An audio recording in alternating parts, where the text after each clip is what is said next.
Good evening. My name is Jan Robberts and I am one of the mentors in Amy Carrier's classroom.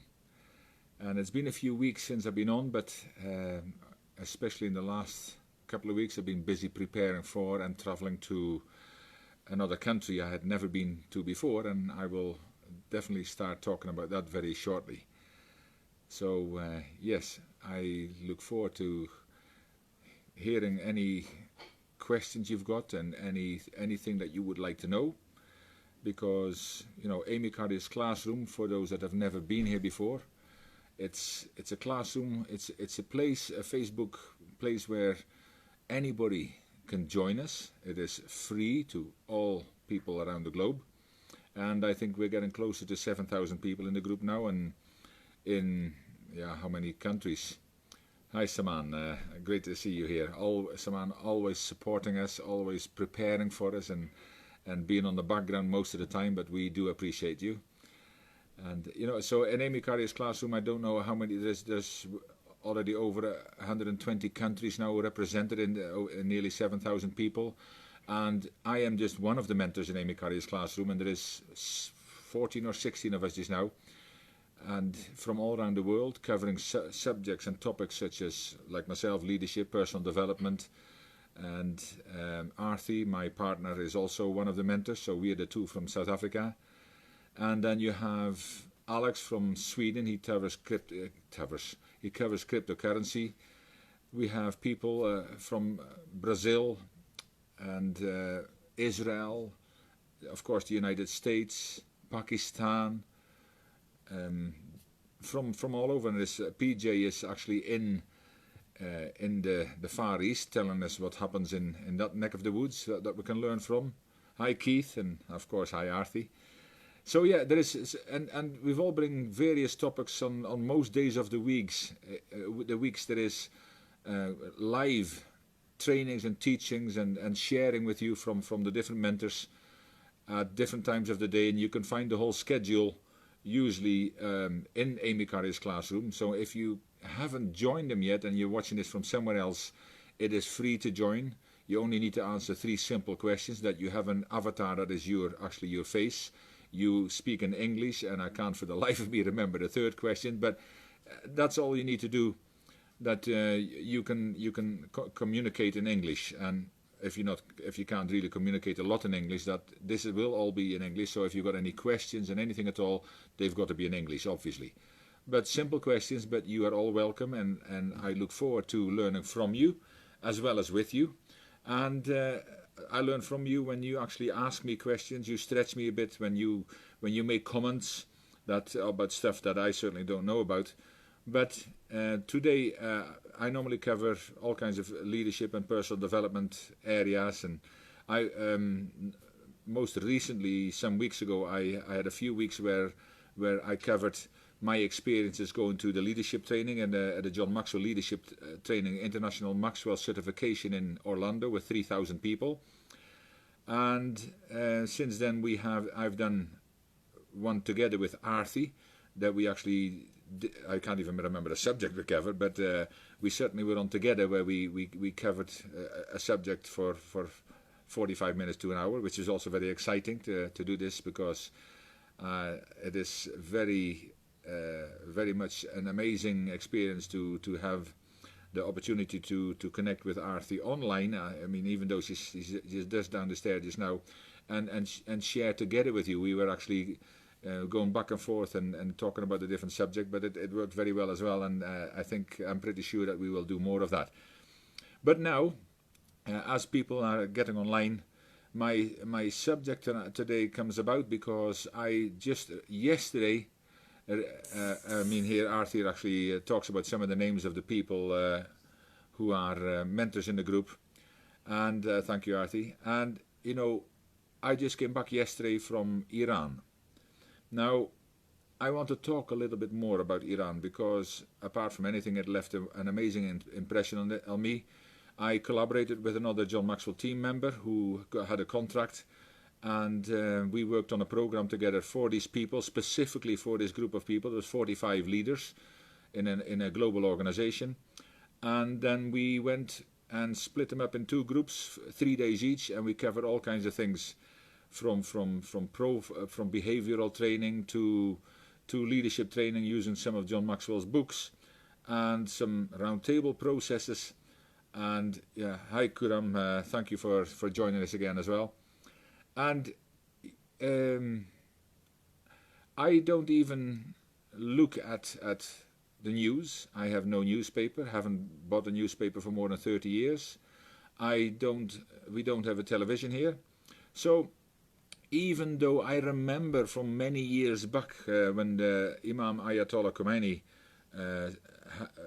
was the first leader after the revolution, when the Shah of Iran got removed, and since then people have painted a picture of Iran that is certainly not the most friendly, and it's all covered by Muslim extremists, if you like. This is what was said, and the only picture you get of Iran of people with their head covered in I believe it's also called a turban, but the long beards and the long robes, and it's, you know, as I haven't heard a lot more. It was only Arthi said to me, she was concerned about me going to Iran before I actually went there, and it says, you know, but it's dangerous. Are you going to be safe there? Because it's dangerous there. Now, of course, this has been recently been in the highlights again when and I don't ever double in politics, or I'm not even remotely interested in politics, and I simply tell you why. It is because the people who will make a difference in a country are not the politicians. If we wait for the politicians to do what is right by the people, in most countries, we wait a long time. So I don't do politics. I don't listen to the politicians, because in most countries where changes happened, it starts with the people. You know, all these people have been chosen for the people, by the people, and with the people, and are supposed to represent us on a platform where a difference can be made much quicker. You know, after elections, usually very little happens. And I don't care which party you belong to, because most of the time when another party or another group get into government, if things are bad, then they blame the last government for having such a bad period, and they are just the fallout of it. If things are good, they say, look what we've done, and they don't even think that the last government has done anything to contribute in the process of growing the economy and the country. So all I'm saying is, you know, we cannot change what is not in our control. And that is certainly, after the voting is over, it's not in our control. Yes, there can be revolutions and all kind of stuff, but in general, we can be feared about what is happening around us. We can be worried about what happens to us, but all we can control is what happens within us. So now about Iran. Now, the first, I'm going to talk about a few points first, where so many people stereotype the people and the cultures of Iran, because I don't know if you've ever been there, but especially if you've never been there, if I say Iran and Tehran, I don't know what picture comes to mind. But is it about the tactics that are happening now with an aircraft carrier lying not too far away, ready to take action? Or is it about just what I said, that you get a picture of Muslims, you know, in mosques, and everything is very secretive, and I don't know what your picture is, but I know a lot of the pictures you have will probably be wrong. And I'm saying that because I didn't have a bad picture, because I take everything as I see it, but of course I have the pictures from the past, and I don't hear anything, but I never for 1 minute believed that I was going into a dangerous situation or into a hostile situation, but I don't know really what to expect, and I thought, well, when I get there, I see with my own eyes, and I experience myself, and you know, it was the best thing, because the way many people see Islamic countries is through our perceptions, and our perceptions is mostly through various forms of media. The newspapers, the news, the CNN constant negative news, but it is usually what they want us to believe, because there is so many things that have changed over the years in a positive way that we don't get to see, because positive news doesn't sell very well. So, and the perceptions come from our perceptions come from our behavioral patterns, our values, and our own story so far. And that doesn't put you in a box, but I just want you to show where most of this comes from. So our own personal story so far, and the values we have, and most of that is somewhere involved in what we have experienced, what we have seen, what we have heard. All this has built our picture so far. And you know, if of course, if we hear something different, if we have a different story, that different things happen to us and within us in the years we've lived so far, we have a slightly different perception. I even at the training I showed us with a beach ball how everybody sees a different side, but yet we see the same beach ball. That means we can have different perceptions and still all be right. Hi Amina, thank you for joining us. I believe this will be your first time. And yeah, so what I want to say is that there is a totally different openness in Iran that even I did not expect, and I'm a positive kind of person. And yeah, I will talk a little bit more about that as I walked into Iran off the plane. But also, so the social media and the outside world treat Iran as a constant danger to the free world. Now I do free world because what I've seen there is that people are maybe they don't always feel free, but I will talk a little bit more about how the people feel right now. But the reality is so very different. That's what I'm saying for starters. There is so much going on there that because of our perceptions and the media, it is so different. I mean, there are people who also have hopes, have dreams, and have fears like you and I. And some of those fears are very different because of the politics, but they also want the same as we do. And what most people want, and including you and me, is to be valued, honored, and respected as a human being. And that has nothing to do with where you come from, the race, the color, the political affiliation, the history, your religious affiliations, even the sports affiliations. You know, Arthi always says when we do diversity training, which is exceptional, and she's in the first 10-15 minutes she already says, and this is what I want to bring in, especially when it comes to Iran just now, and I believe it's a lot in the news in a negative way because of what somebody likes you to believe, and I am going to put some hopefully some positive views to it. But she says, you know, we don't need to like everybody we come in contact with, but the way we respect the person standing in front of us is a direct reflection on our character, not theirs. And I hope that made sense. And if not, I'm going to repeat it again. The way we respect people who stand in front of us is a direct reflection on our character, not theirs. So really what I'm saying is, whether you can respect anybody and everybody who stands in front of you. And when they walk away, you don't need to love them and like them all the time. But it says we can just show some common, decent respect to every human being who we come in contact with. And that might sometimes be a bit difficult, I get it. But it says it is our choices. And if your choice gets influenced by all the things you read in the newspapers, by all the things you see on the television. I mean, there is reasons why there is different news channels, and some watch one channel because they're affiliated, and some are other channels. Hi Amina. And there is those differences, and you must ask why, because they give us a perception that they know that we want to hear, see, or read because of where we are affiliated in any way at all. But I feel that this is a serious misconception from most people when we have access to so much information online just now, yet we open a paper and we talk about it because a lot of it is bad news, and look at what these people are doing, look what he's done, and look what happens in the streets of our cities at the moment, and yes, everything's bad and we blame them. Now, I said already in our leadership training as well, the only person that can change where you are is the guy or the lady or the youngster looking in the mirror every morning. That's the one that can make a difference to you. You know, it's very simple in many aspects.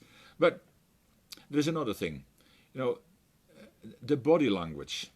You know what I felt as well, and the things I saw so much is there is a real openness, a warmth, a warm, welcoming feeling, and I got it from all the people in Iran, including at immigration, by the way. You know, they were the most helpful and respectful people at all times. I had to get a visa in Iran because there's no embassy here to cover that. So I went into Iran and just still on the airport side, I got into the visa department, and I needed to show a few papers because it had already been prepared for me. They were very helpful and how I was doing, how long I was staying for, and this was covered in a very short period of time, and they wished me well and hoped I enjoyed their country. Now, listen, I've been treated not half as well in quite a few countries when you come in. But this was my first pleasant surprise in Iran itself. Then I went through customs. It didn't take more than a minute, 2 at max. And the people on the other side were already waiting for me, and the 2 friends I traveled with from Dubai, because I traveled from Johannesburg to Dubai, they were also standing there, and from there it just got better and better and better. You know, in Iran as well, the women in business are very astute, and they're very friendly. They smile. They want to shake hands with others, and of course, for me, I have watched a lot of diversity training and what is common and not so common.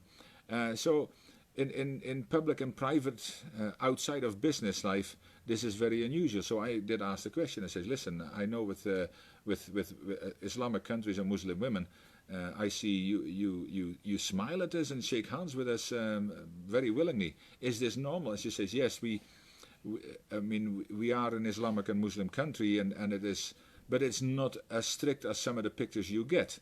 We are a little bit more relaxed because I also know that normally, especially outside in private life, if a husband and a wife are meeting you and you don't really know them, especially, I would never put my hand out to the woman because it's disrespectful in Muslim society, and there is nothing wrong with that.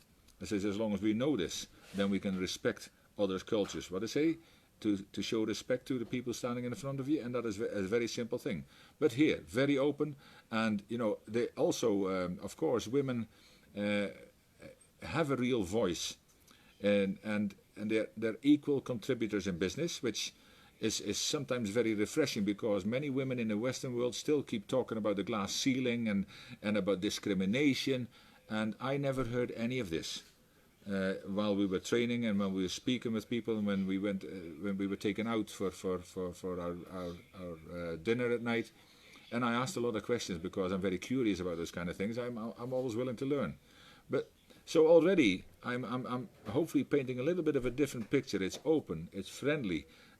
All the people I have seen very few people who had the picture of what you might think of people with the and I don't know if it's called a turban. I should have informed myself first, but all the long beard and the robes. These are just people walking around in Western clothes, being very respectful. We everywhere we went, if they could, they would try to greet us in English and say at least hello, how are you? And they did their best, even in the hotels. They couldn't be any friendlier than if they tried. And the roads are clean. There is a lot of things are very interesting, that everything is so clean. Everybody's so friendly.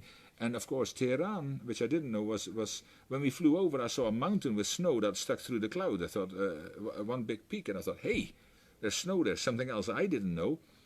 But and then Iran airport is about 45 minutes to an hour away from Iran, and as we came closer, you know, it was against a mountain range. Tehran is built against the foot of a mountain, going up the way to it, and they're only half an hour away from the snow. You see lots of snow. If some of you have seen my pictures on Facebook, there's a lot of snow there, and you're only 1 to 2 hours away from some of the most amazing ski resorts in the whole Middle East. And I thought, wow, I thought it was just another desert country, really. It just shows you we can all be wrong. But that was some of the perceptions that I had. But the scenery, like out of a postcard, a picture postcard. And, you know, yes, there is a lot of traffic. There's 12 million people around about 12 million people in Tehran. And during the day, that adds another 4 million people who come into work. But there is a lot of traffic, yes. And it is a bit like this going through each other. But again, I see a lot more of that in Johannesburg as well. And if that's the worst that ever happened, it was interesting. But for the rest, you know, we walked from the hotel, which is only about a 10-minute walk anyway. We walked to the offices of this company. And hi, Carla, lovely to see you here too. And we had, you know, wonderful scenery in the background with these mountains and snow, and it was warm weather. And you know, sometimes in the winter, when the wind is coming from the mountains, it's all of a sudden gets a bit chillier because it takes that snow air down. But it's just absolutely tremendous. Hi, Alex. Great to see you here. So also in the leadership side, I noticed a few things as well, and I'm just going to cover 3 points. And people's ability to do their best, but they don't know how to say no, as this is a kind of cultural service mentality which pleases people in business too. So what I'm saying is when we were training with these people, there was a lot of people. First of all, they wanted to be perfectionists, and that's also in their behavior pattern when we did a test, an assessment with them. And then the vast majority, like in most organizations, were very reserved, and they were hi Alex, and they were very reserved but also they're in a community culture, and they didn't know how to say no. So they were quite often stressed out because the paperwork kept piling up on their desk, and also being a perfectionist, they didn't want to delegate. But you know, it was something I noticed very quickly, and it stressed them out. But the other thing that did stress them out is the fact that they are very concerned what is happening in the world, because it affects every person in Tehran, in Iran, without. And most of them have no influence on what's happening, but it affects them because all these threats have devaluated their currency so much that a lot of people are struggling because of the devaluation of the currency. And you know, they say, okay, how this happens and why this happens, I don't even know, but all I know is that these are real people with real hopes, dreams and fears, and the fears are very big at the moment. And you know, okay, we can say, listen, what happens around you and what happens to you does not matter so much what happens within you, but within them there honestly is a lot of fear, and these are real fears because they are concerned. They don't want anything like war. They don't want any unrest. They don't want any hardship because people outside of their control make decisions that damage their economy. All they want to do is do their best, and the same as us, have a living, have a decent living, have a decent lifestyle. They're really family orientated. When during Ramadan just now, you saw them after that as well, where they were getting together in the evenings to eat, sometimes at 10 o'clock at night. I watched from my hotel room a whole group of 10 people in a family getting together about 9 o'clock at night, and they sat there till about midnight having their meal and just being together and enjoying each other. And I think there is a lot of things that we can actually take lessons from, that families do care for each other for the rest of their life, and they really are interested in each other as much as they can. I mean, I asked them, what do you do at the weekends, which is Thursday and Friday? And I said, oh wait, as much as we can, we spend time together with our family and our bigger family, and because that is what really is important to us, and you can feel it on them. So then also, because they're community-based cultures, which again we see a lot here in Africa as well, of course, but they are very strong on family, which I'm convinced, and I know that we in the Western world can learn a thing or two about. And that is a global theme, of course, with community-based cultures. As I say, here in Africa, there's a lot of it, and the Indian communities are a lot like this. But in Iran, this is no different, with families getting together, caring for each other as often as possible, and it's remarkable and wonderful to see, and you can feel this warmth even coming through us. As we were total strangers they'd never seen before, but they embraced us in the most amazing way. So, but in business, sometimes this is seen as slow and not quite as effective. And especially if you're a fast-paced person. Now, if you know the disc profile, you get the outgoing, the determined person, and the inspirational person. They're both much faster-paced, and then you've got the cautious and the serving people who are much more slower-paced. Now, slower-paced doesn't mean that they're lazy. They're just more slower-paced, and even though they are slower-paced, more meticulous, they look after things much more carefully. They are making a huge contribution in society in Iran, and also they are very eager to learn. They wanted to learn more and more and more of the kind of stuff that we were providing and facilitating with them. And a lot of the learning came through what they did themselves, so we could observe all the things that were going on, the way they started to communicate better together, the way they started building together as a team, the way some of them actually started taking the lead in some of the games. It came out, and of course we played a leadership game with 2 groups, with 4 groups actually as well, which brought out an amazing array of things that we could work with in a plan for the next 60 days. But it was absolutely tremendous. The willingness, and it didn't matter. It never mattered where we came from. It had no relevance. They just wanted to learn, to become better, and to do more. So eventually, maybe they could have more as well, but it was more that they could be one big family in their company and be more productive, so the global side would see them really for who they are: hard-working, honest, ethical people, and hungry. Now, the third thing I want to cover is that Iran has many hidden secrets, and hidden from us in many ways. And it talks about their country, their culture, and their people. I mean, social media is very, very much restricted in Iran, and they have no Facebook. But and I'm thinking, if you see how many people in the Western world sit on Facebook for hours on a daily basis, I mean, imagine what would happen if all of a sudden Facebook got removed from our society. How we would live on. A lot of people would be lost, I'm sure. But they don't have Facebook, so they don't get all the images. They can't share all that kind of stuff. So social media is very much restricted, and they hide who they really are as human beings a lot. But they are warm, and they're welcoming, and definitely they are hungry to learn more. But of course they hide it a bit more because they're very much more reserved, and there's still this hierarchy that they want the bosses and the leaders to take the decisions, and then even the simplest of decisions, but they will work as much as they need to. So that's what they wanted to bring in, a little bit more of the leadership, and make people realize much more that they are all leaders, and you can lead at different levels, and you can lead from where you are in the different behavioral styles. So we talked into that a lot, and it was very well received. And when you saw people changing already in those 3 days, and in the second 3 days we watched some of what happened from the first group, and it was absolutely amazing.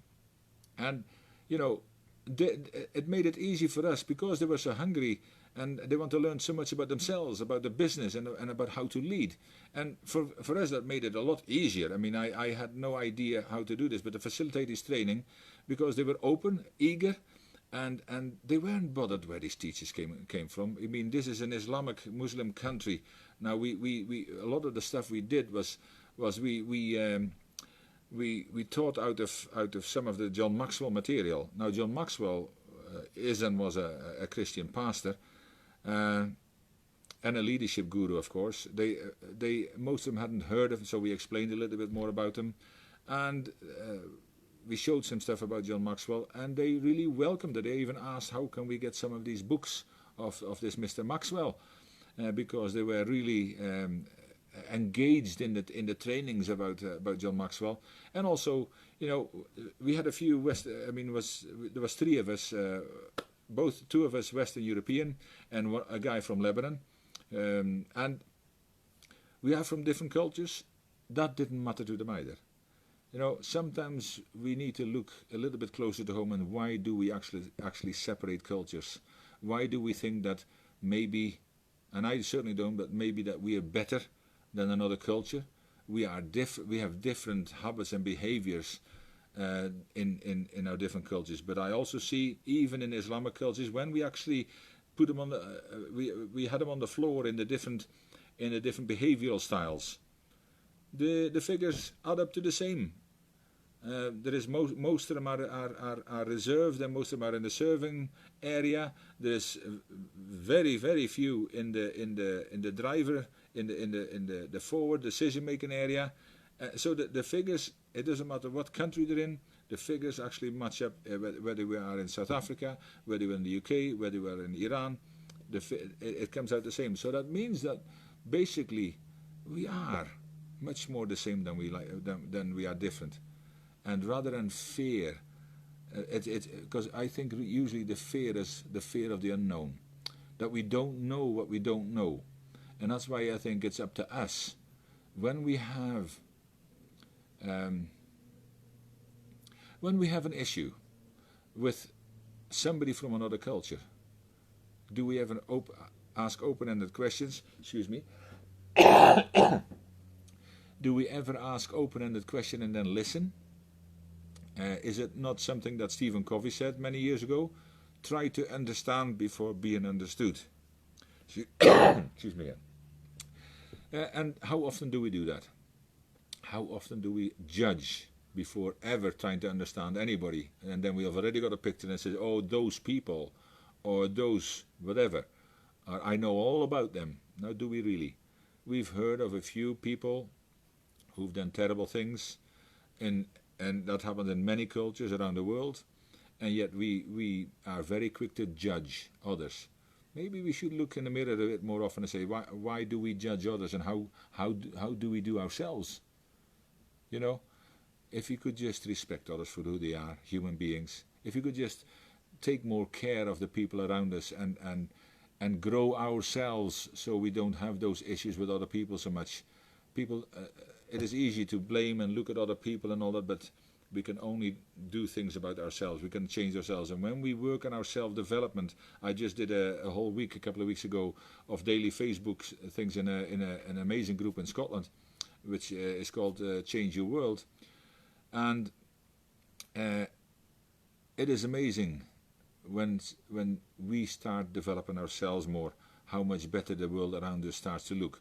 And including in that self-development, I would say, don't read so much of the newspaper, don't listen so much to the news, and don't listen so much to negative people, and certainly don't gossip with them, because that makes you just as bad. So why don't we start looking a little bit more? Hey, when people gossip, or people say terrible things about other people who we have no idea about, next time ask, what do you really know about these people? What do you really know about a culture that you've never visited, a country that you've never been in? And I say, and that's why I'm talking here today. And this has to do with leadership, because we are all leaders, that we need to all take responsibility for our own actions. And the minute we start talking about other people in a negative way, and mostly because of sheer ignorance, and I don't mean it in a bad way, it's not knowing, that is ignorance, then we need to take ownership of our own lives and ownership of our own perceptions, and find out what we can do, what is allowed to discover about cultures we don't really know, that we've only got a slight idea about. And there is a lot of these kind of cultures. It's not only in Iran, it's not only in Tehran. We were visiting another city on our last day there, which was about 2.5 hours away with, and all we met was wonderful people, and that is a totally different city. So all I'm saying is, we need to realize that people from other countries, from other cultures, from other religions, from other background, are not so different to us.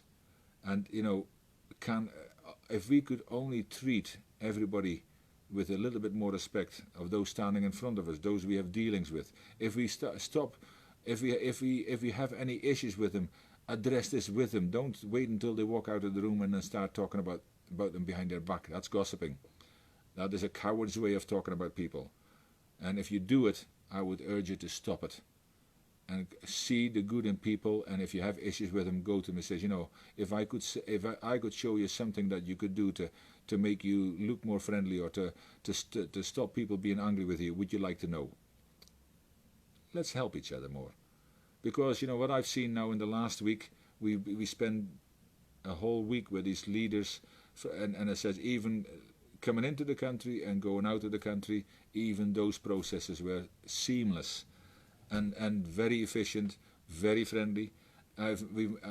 We've met people from all walks of life, from the hotel porter who couldn't do more for us to help us out, the staff at an amazing hotel, and everything got taken care of. They were willing to do everything and anything they could to make our visit, and I believe that we are no exception to anybody else who comes in. If you come in open and respect the people, greet them even in their own language. They speak Farsi in Iran, but when you say salam, they are good with salam too. And but if you just even greet them with it, and when you say thank you in English, they understand, they know.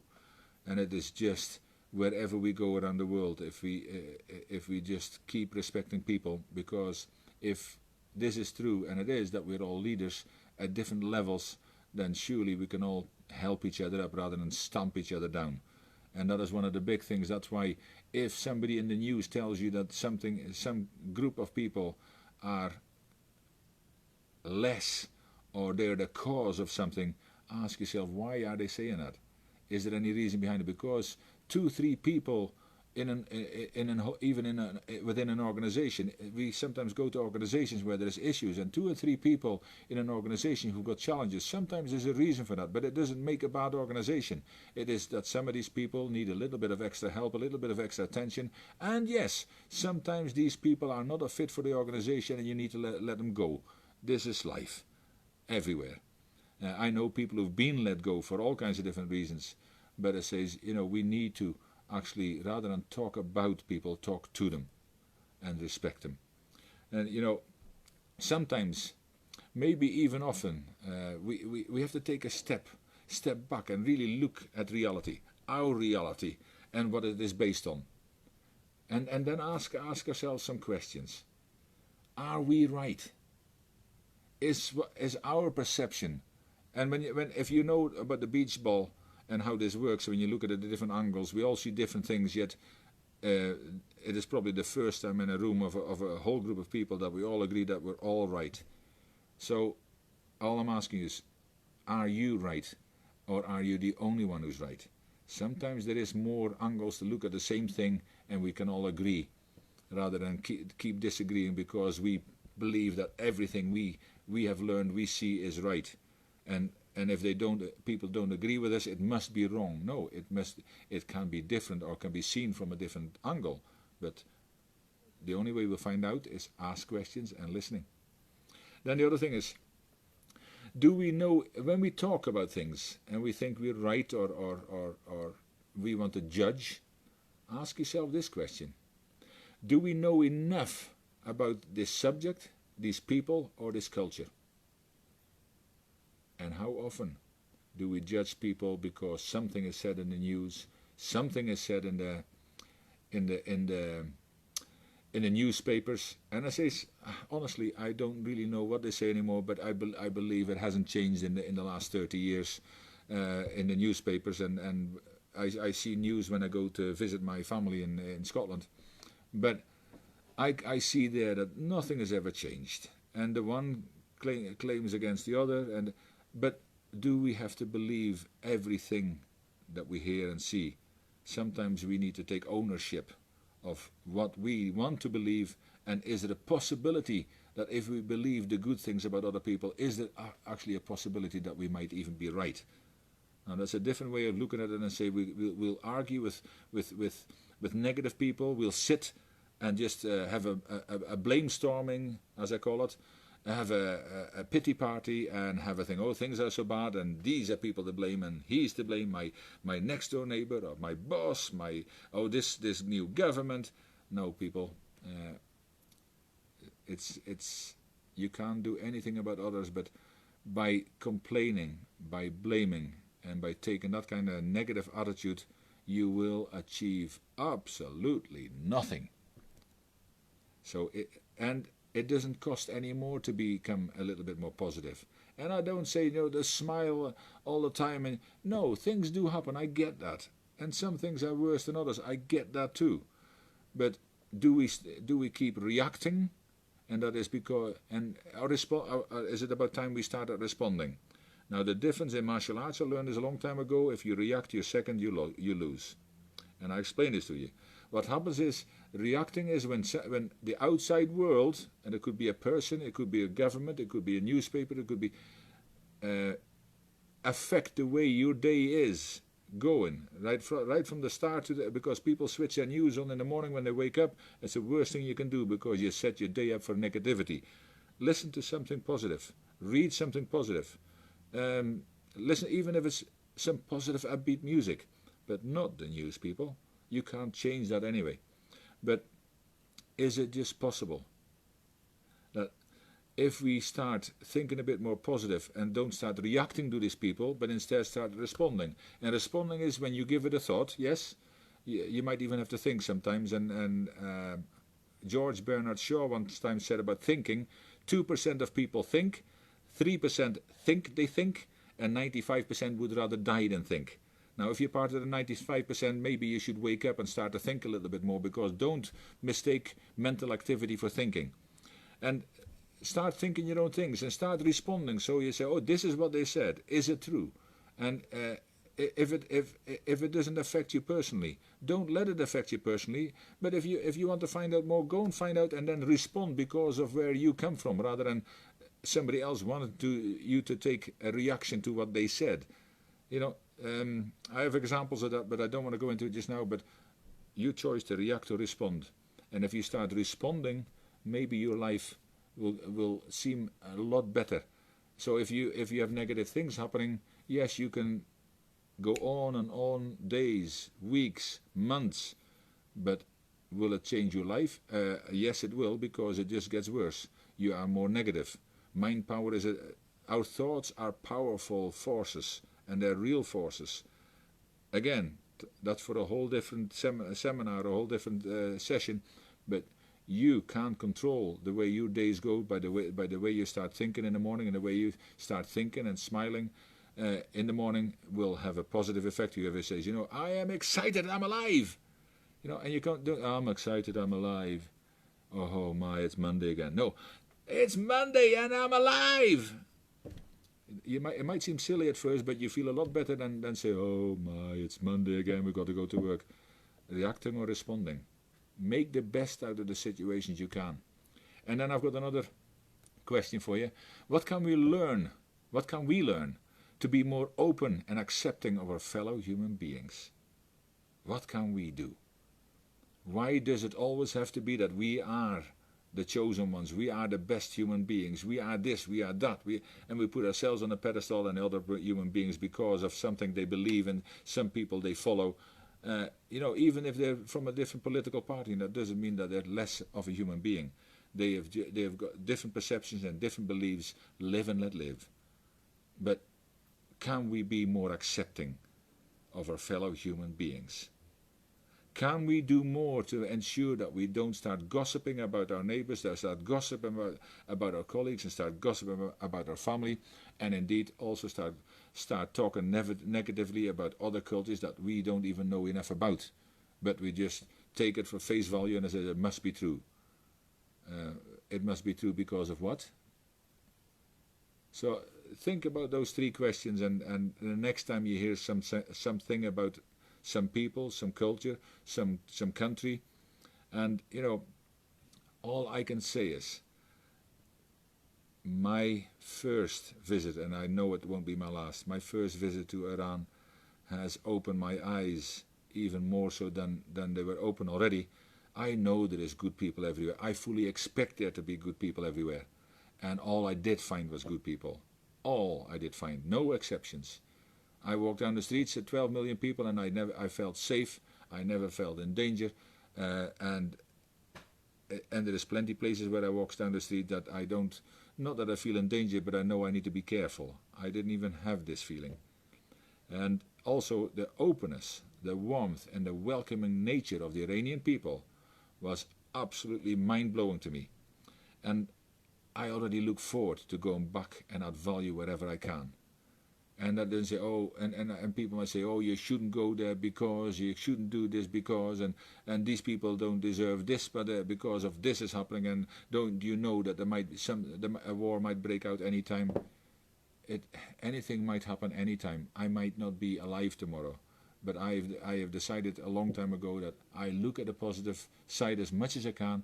I want to add value to people wherever they are right now, and if I can help people to make a small difference in their lives, then, and as Arthur there says as well, there is good people everywhere. And if I can add value to people, whether they're in Iran, whether they're in China, whether they're in America, whether in Europe, whether in Eastern Europe, in the Ukraine, we've got wonderful friends in the Ukraine as well, anywhere in the world, then yes, I see this not as a duty. I see this just as a privilege to be able to work. At the moment, there's a group of our John Maxwell people. They have gone to Paraguay again now to work with the youth, and they're going to impact. They're going to train thousands of people in the next few days and impact thousands more lives, because these people have come from around the world. And they want to make a difference in people's lives that are not on their own doorstep, but they want to make a difference. And we've been in Paraguay a few times already, and Paraguay is transforming, and they had a lot of issues and a lot of circumstances, but they are transforming because there is people who care. And people who want to help make a difference, at a time that makes a difference, with people that want to make a difference. And if any of them see this, I want to wish them the very best in the next few days. And I am inspired by them going there. As I just came back, I couldn't go this time, but I've been in a few of those transformational trips already. They changed my life. This last week has had a very positive impact on my life, and in some way it changed it, because it changed. It even improved, and I never had a negative perception, but it even improved the perception I had of the leadership I met, the eagerness to learn about leadership, the eagerness to become better people, the eagerness to connect with other people, and all in the end, they were just people. So I look forward to going back, and I will share that journey with you, but I just wanted to share a bit that the people around the world, we hear so much negativity from different sources. People around the world are the same. People, there are great people everywhere, and it says, and if you want to see negative, I wish you well, because you can find negative all the way around you. On the other hand, if like me, you want to see positivity around you, you can find that everywhere equally as well. It's just, the power of attraction works, but I just want you to know that my perception of Iran is absolutely amazing. They're stunning people. The culture is tremendous. If you're a foodie, the Persian food. We have had a few nights that we got taken out by a group of people there to different Persian restaurants, and the Persian food is so different from what I was used to, but it's absolutely mind-blowingly amazing. Highly recommended. The culture is stunningly respectful to each and every human being, and the eagerness to learn and become better so that they can grow their family, their communities, their companies, and indeed their country. They are so hungry to do that. And why should we stand in anybody's way to actually positively help change the country? And these people are doing it in their own backyard.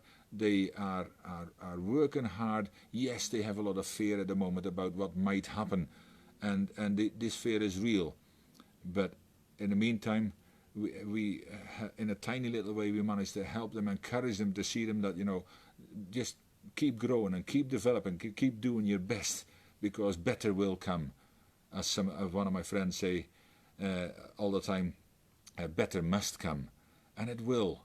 But to me, if we can keep adding value to people everywhere, then I think, we have the honor, the privilege, and if indeed the duty to help other people and lift them up, because leadership is also not about trampling people down. Leadership is about lifting others up with us.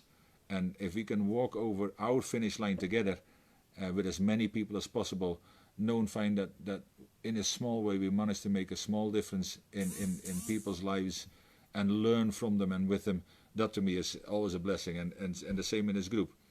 My name is Jan Robberts. I am a mentor in Amy Carrier's classroom, and I hopefully you got something out of this, that you get to know a little bit more about a culture that you might not know much about. I could talk about it a lot more. I have now experienced Iran the first time personally, and I would say, if you ever get the opportunity, go and visit. And I mean, I don't even want to say anything about the devaluation of the currency and that everything is so cheap there.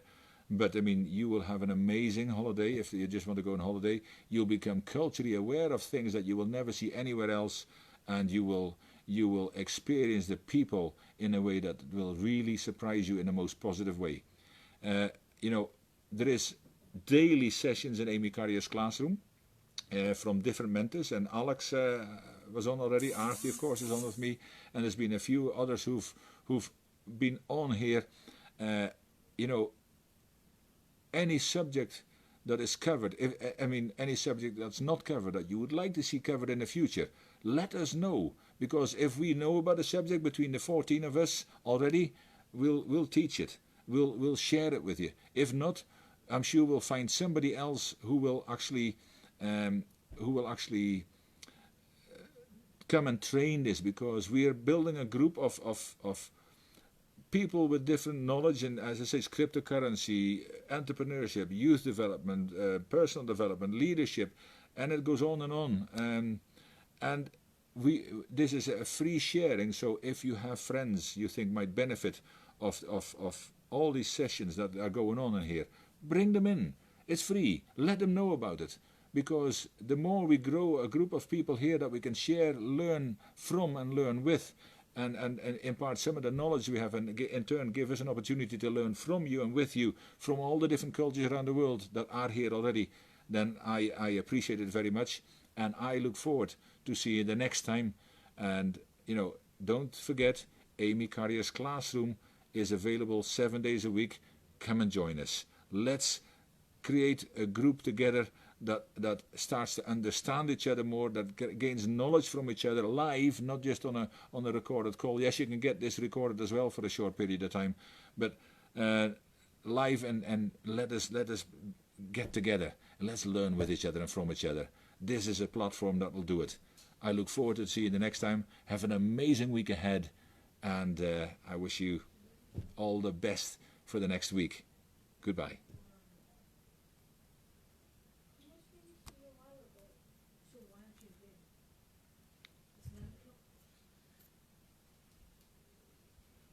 I don't even know how I can switch this off, Artie.